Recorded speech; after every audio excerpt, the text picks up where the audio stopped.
Cheers. Cheers. Oh, lovely. Right, so welcome to Simange Adventures. So I'm Simon, Sim. And I'm Angela. And we call ourselves Simange. We're not French. That's just the way we pronounce it, Simange. We have known each other for 45 years. No, we don't look old enough. We've been together for about 13. And we've been married for nearly 8. Oh, yeah. And one of the things that both of us really wanted to do was do a bit of exploring. And especially in a motorhome, campervan motorhome. So this year, life is too short, basically. So this year, we purchased a small motorhome, who we call Malarkey, and give an introduction around all of Malarkey later. And our main adventure for this year has been a road trip to Scotland, which we did a lot of research on. And then I become aware of the North Coast 500. Fantastic book. That book's good. It gives you some good ideas. So we did a lot of research because we both wanted to go to Scotland, never been there, and thought we'd do the North Coast 500 on our way. Easy for you to say. So unfortunately, we only had 7 days off work. Well, a week plus 1 extra day off work each to do it. So would have liked a little bit longer. So the video, we'll go through our route, but the videos that you're going to see on this YouTube video, and also we're going to put it on TikTok as well, it's just a compilation of lots and lots and lots of different clips that we took as we went around.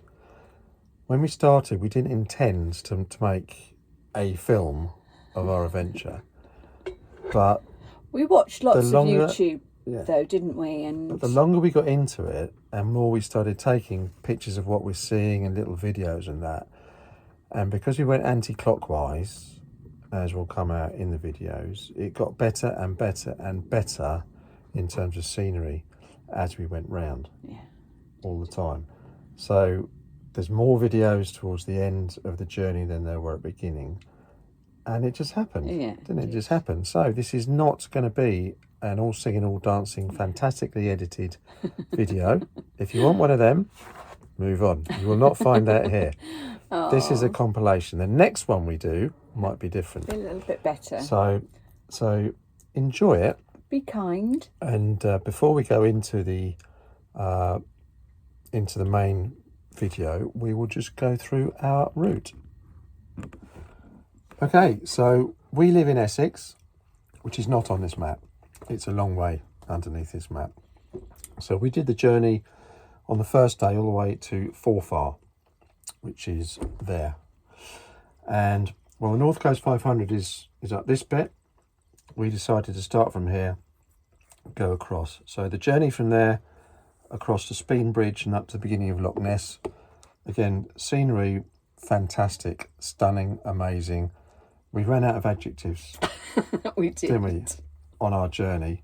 And by the time we got up here and round, it was like, we just kept saying, wow, wow, wow. So Loch Ness, all the way along Loch Ness, nice trip, through Inverness, across the bridge, and our first stop for the night, Fortrose Bay. Best thing about Fortrose Bay? Looking out our back window at the seals. It's lovely. We were Parked so right close to the beach. 100 yards from the sea. Yeah, Could see the lovely. seals. A bit windy. There are supposed to be dolphins there, but yeah, we walked along to Chanonry Point. Didn't see any dolphins, but we saw seals. Yeah. Lovely. Fortrose Bay campsite. Can recommend it. After that, the next day to Rogie Falls. That was really good. Massive waterfalls. See the salmon leaping, which you'll see in the videos. Then we went to the Mermaid of the North, and then to the Falls of Shin, where again we got, after a long wait, we got pictures of salmon leaping. And then the next night was at Dornoch. If you read Robbie's book, famous for hot chocolates, Cocoa Mountain. Cocoa Mountain, yeah. Best hot chocolate in the world, apparently. It was good. It was good. Not sure about the best in the world, but try it for yourself. It was good. next day, all the way up the coast here, Wollago Steps we actually missed. We planned on doing them, didn't see any signposts to them, so we missed it entirely. But we went up to John O'Groats, really nice afternoon spent in John O'Groats, and it's worth taking the time to drive to Duncanby Head, the lighthouse there, and walk across the fields full of sheep shit, as you'll see, but walk across the fields to Duncanby Stacks, which is really quite a view. And then our next night was at Dunnet Head, 2 mile sandy beach, absolutely beautiful. Was that the northern Poobin? That was the northern Poobin, Yeah. where lovely sight, and I say a 2 mile beach. So the next leg of the journey from Dunnet Head across to Durness. Now this is a red A road. Don't be fooled by it. A road's where you live and I live. It's not the same. We were warned. We were warned. It's great fun, but some of these are very, very narrow, very windy. What you think is a straight line on a map is actually not. It's very windy, but it was a beautiful drive around the locks. On the way, Betty Hill stopped at a cafe. Beautiful cafe. Bit like very unique, wasn't it? It was like something. Lots of little knickknacks. Yeah, it was like something from Little House on the Prairie. It was, wasn't it? It was lovely. Well, I didn't see Pa there, but No, but it was all quaint. different. It was quaint, and then there's a famous pink cake box that not in the cafe, nearby the cafe. nearby the cafe, and then they Pink cake fill box. up every day with yummy Cake, goodies, sausage rolls, cupcakes. and then it's all done on trust, and you just Put your money put your money in the safe, and It's right on the main road, so you can't won't miss it. It's bright pink, Bright pink, but a must. definitely. Going around Loch Erebol here, just before we get to Durness, was absolutely beautiful. And again, you start to see the real scenery as you come down the west coast. Durness, the zip line was shut. What a shame. I was really looking forward to that. But that was closed, unfortunately, because it was very high winds the day we went there. Smoo Caves we did. When you get out of Smoo Caves, cheese and toasted, little two ladies, two very nice Scottish ladies, cheese and toasty shack with the best cheese and toasty we've ever had. And don't be, It if was there's lovely. no parking, it moves. Just wait. Don't miss it just because you can't park. Just wait for 10, Just wait 15 10, 15 minutes. and There's you'll find a people space. just, you'll always get a parking space. So, yeah. Definitely. So Durness Beach, we stayed at Sango Sand site. Beautiful, absolutely beautiful site.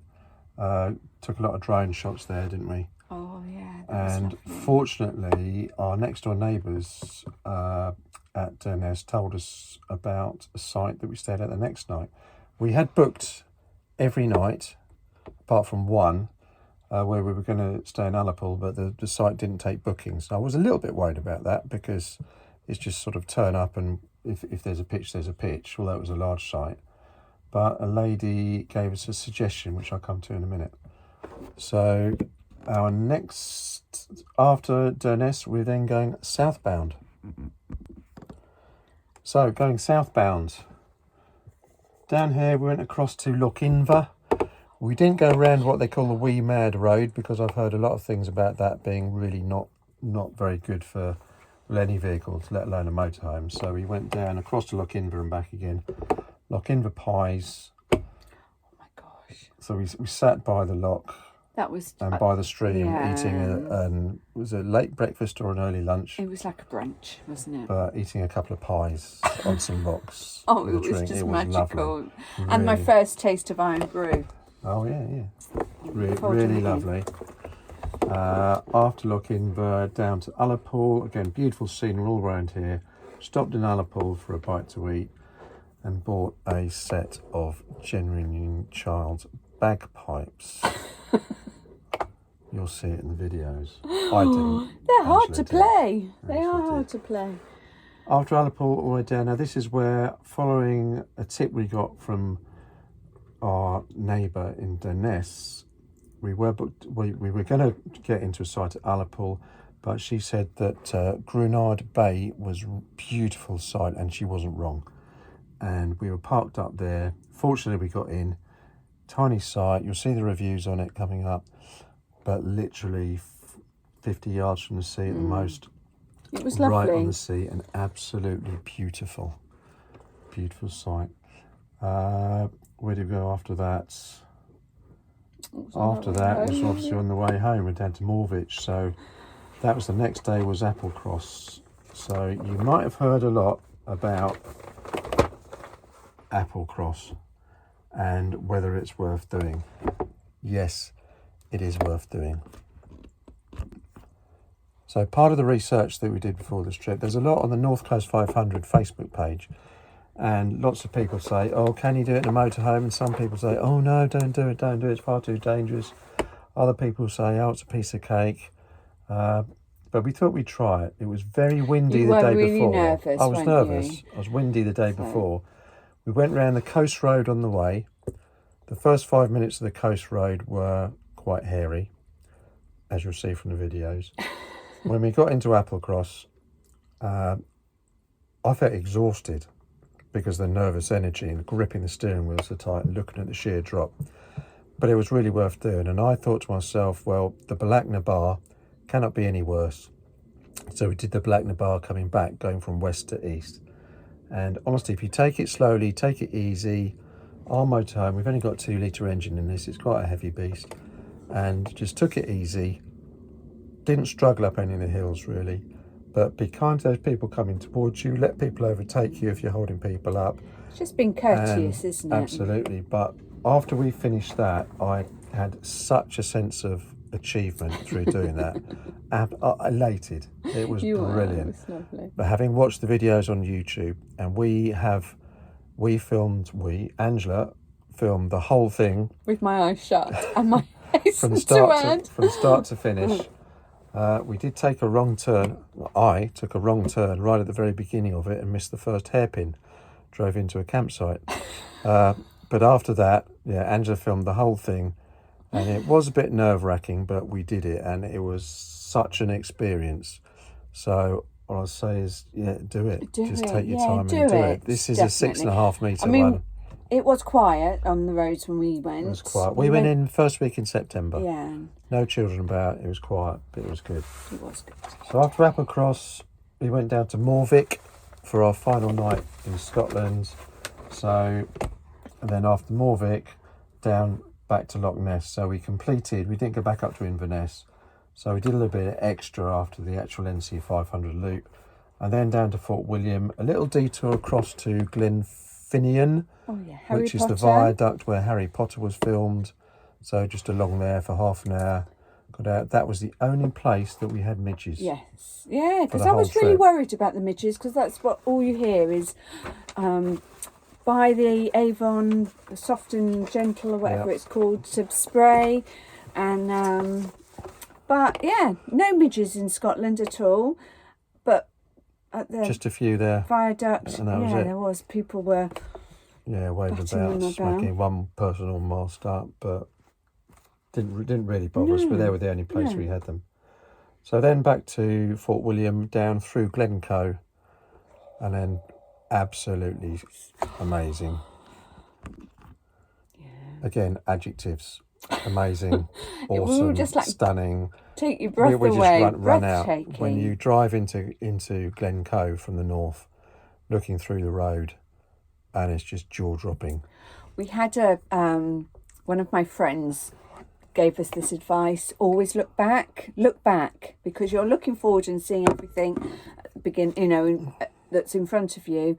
But look back. And that was amazing, because we did, and my gosh, breathtaking, absolutely, yeah, definitely, just wonderful. So then down to Loch Lomond, round the bottom of Glasgow, which wasn't so enjoying. So we hit traffic, didn't we? Hit traffic, and then back down the way we came. So